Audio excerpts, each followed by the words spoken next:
Good day, traders.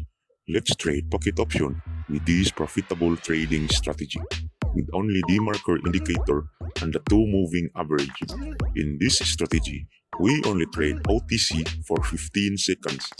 This is only available for the OTC currencies.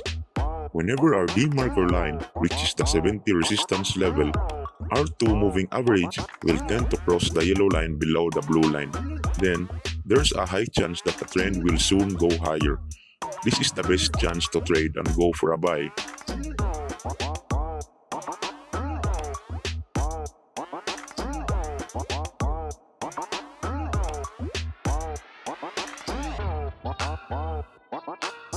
Got our trading profit.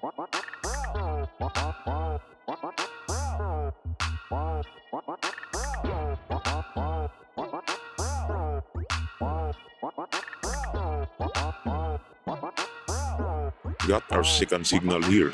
Euro NZD will soon cross and meet each two moving average, while our demarker already reaches our resistance level.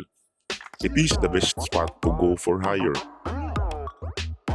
See the rest of the video and don't forget to like and subscribe for more trading strategies.